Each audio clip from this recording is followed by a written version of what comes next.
Thank you, John Burton. You have a great vocabulary. And you set the standard for leadership in the Pro Tem's office and as the chair of our Democratic Party. Thank you very, very much. Thank you to all of the delegates for helping our state Senate and our state Assembly achieve historic supermajorities in 2012.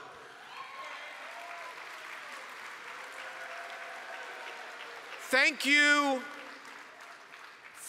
to my Senate colleagues, many of them who are here today, for working hard to make that history happen. Thank you to organized labor, the environmental community, and all who worked harder than the other side to make sure we pulled off what some considered to be upsets to get to 29 seats in the Senate. And yes, John is right. We've got to work hard to elect Norma Torres and Leticia Perez and keep those supermajorities. We have many victories to celebrate, but we never rest on our laurels as Democrats.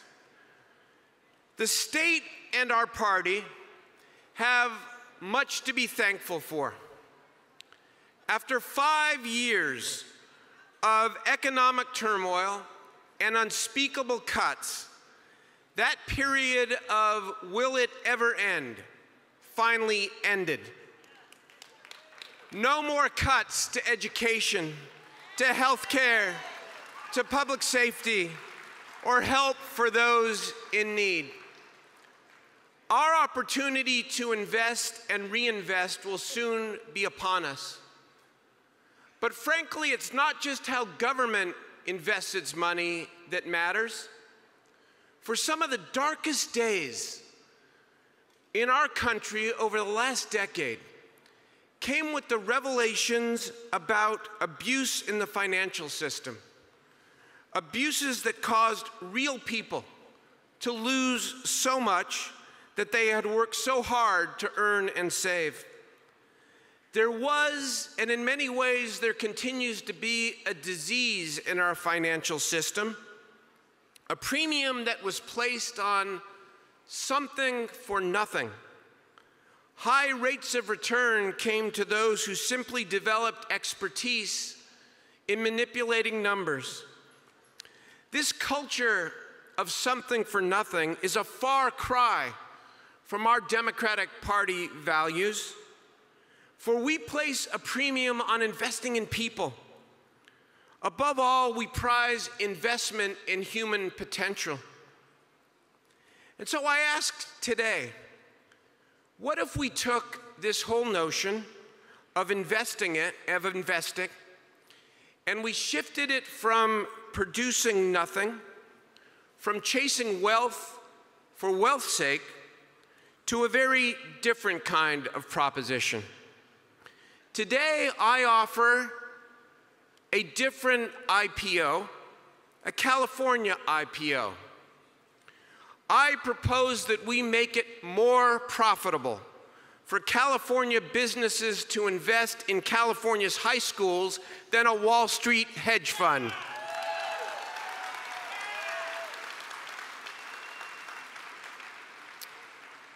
Why so much focus on high school? It's where our kids thrive or disappear. While many succeed, while many go on to college and great careers, too many disappear.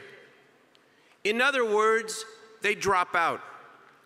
Nearly 90,000 of our children with hopes, with dreams, and with limitless possibilities drop out.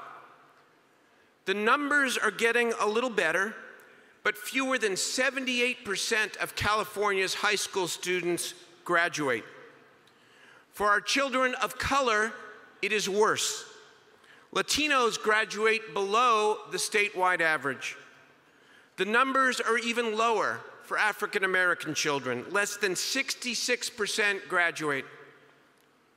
Those figures don't just hold back 90,000 beautiful children, they also stunt our state's goal to prepare California students for a high-wage economy.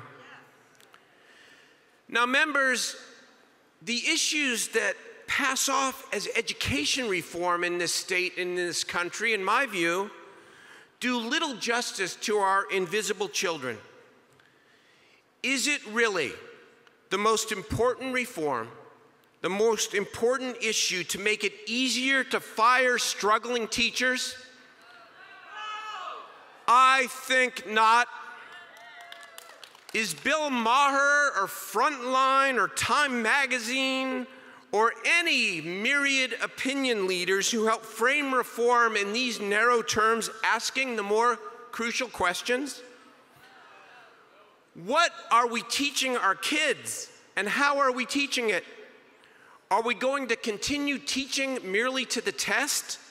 Or are we going to teach young people, both academics, and how to apply those academics to a real job in healthcare, in biotech, in construction, in agriculture, or any of the other areas where we expect our economy to grow? It is long past time, delegates, to change the definition of education reform in this state and in this country.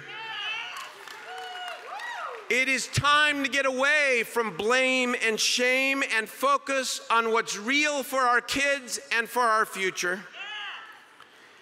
If we are going to truly connect high school education and our high-wage economy, then we must induce our leading industries to invest directly in California's high schools.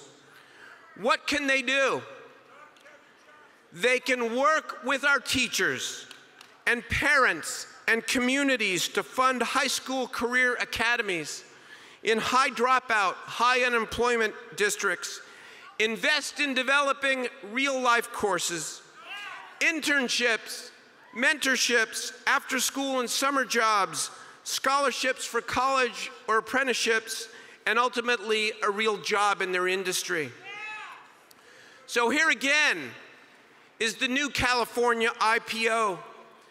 If a leading California industry invests $1 million in a California high school to build a teacher-driven, rigorous, and relevant career academy, and that academy succeeds, more graduates, fewer dropouts, more part-time and full-time jobs for kids who are otherwise forgotten, the state will guarantee the payback of that investment plus a rate of return higher than what that same company could gain if they invested that $1 million in a Wall Street hedge fund.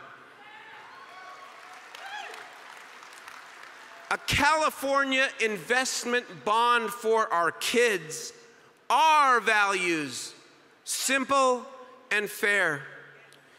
Investment and profit, delegates, are not necessarily dirty words, but there is no good reason why, in our state, with its vast resources and commitment to equality for all, that those words cannot be put to better use to assure that every child has a real path to a high-wage job and to a better life.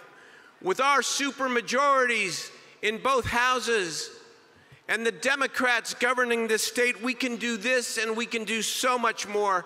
Please read more about my SB 594 on the old Facebook page, and let's go to work on behalf of California and its kids. Thank you very much. Thank you.